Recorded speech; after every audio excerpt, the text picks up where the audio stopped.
O século de Satanás. O espírito do mal sempre esteve muito ativo no mundo. Nunca, porém, como no último século, que por isto mesmo se tornou conhecido como o século de Satanás. Em meio a uma verdadeira batalha cósmica, a criação inteira está sendo devastada pelas forças do mal, sem que a maioria se dê conta. O início da maciça investida satânica costuma ser situado no ano de 1884, quando daquela visão aterradora do Papa Leão XIII. O episódio, relatado pelo padre Domingo Petinino. No dia 13 de outubro, conta ele, o Santo Padre, terminada a missa, estava assistindo a outra, em ação de graças, como era seu costume. De súbito, foi visto erguer energicamente a cabeça, fixando-se num ponto acima do celebrante. Olhava sem pestanejar, com uma expressão de terror e assombro, que chegou a fazê-lo mudar de cor. Algo de estranho se desenhava ante seus olhos. Por fim, como voltando a si, ele se levanta e encaminha-se para o gabinete. Os presentes o acompanham ansiosos. Santo Padre, não está se sentindo bem? Precisa de alguma coisa? Não, nada. Fecha a porta por dentro. Meia hora depois, manda vir o secretário da Congregação dos Ritos e lhe entrega uma folha, pedindo-lhe que a mande imprimir e faça chegar aos bispos do mundo inteiro. O que conteria aquela folha? Uma oração para ser recitada no fim da missa. Dizia: São Miguel Arcanjo, protegei-nos no combate. Defendei-nos com vosso escudo contra os embustes e ciladas do demônio. Subjugue, ó Deus, insistentemente pedimos. E vós, príncipe da milícia celeste, pelo divino poder, precipitai no inferno a Satanás e a todos os espíritos malignos que vagueiam pelo mundo para perder as almas. Amém.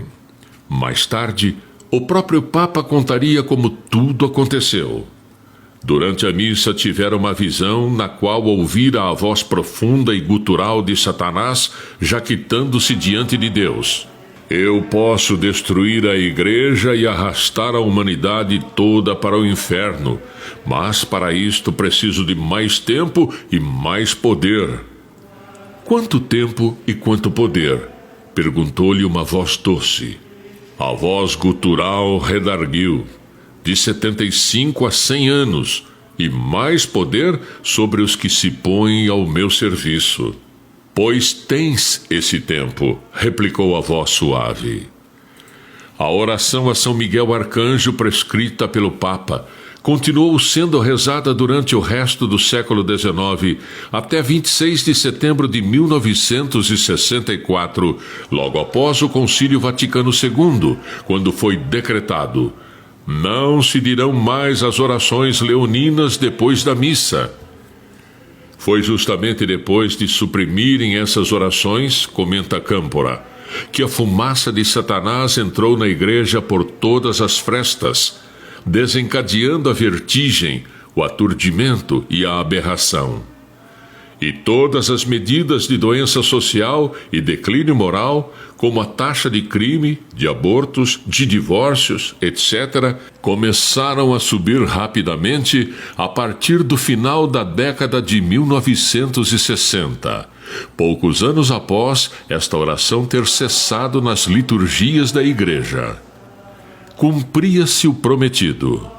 Começava assim a realizar-se o que Nossa Senhora anunciara em 1634 à Madre Mariana de Jesus Torres, uma das 7 fundadoras do Monastério Real de la Limpia Concepción de Quito, Equador.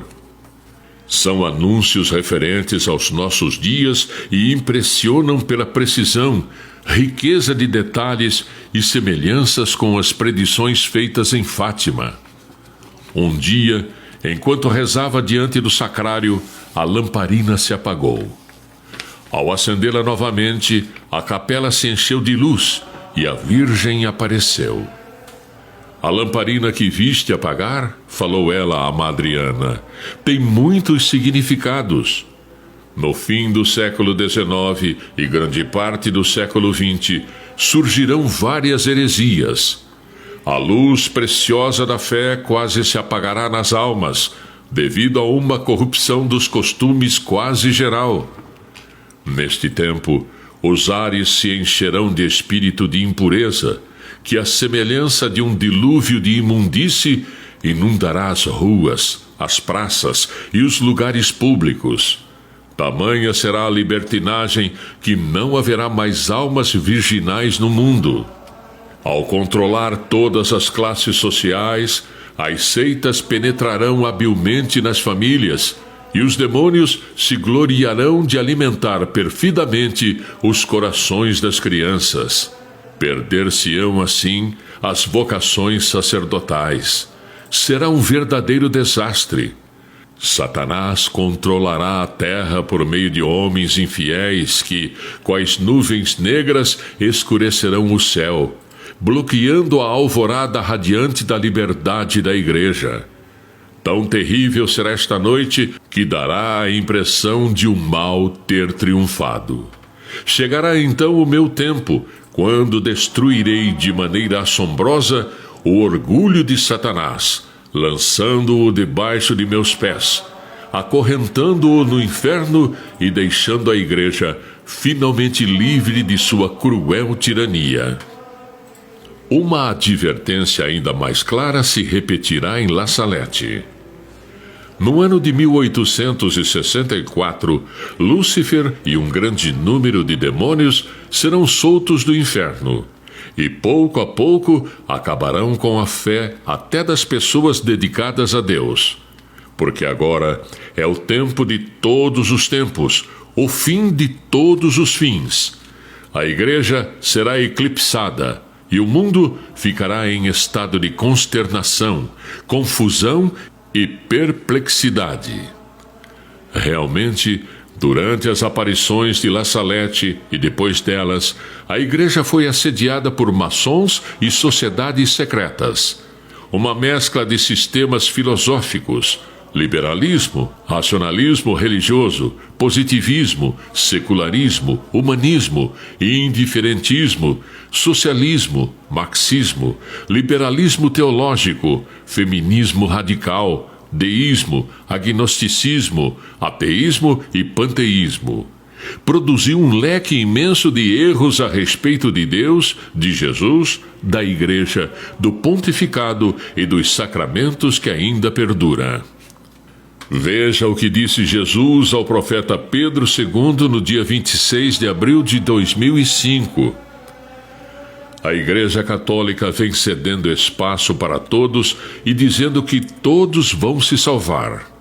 Por isso, o Concílio Vaticano II abriu este espaço.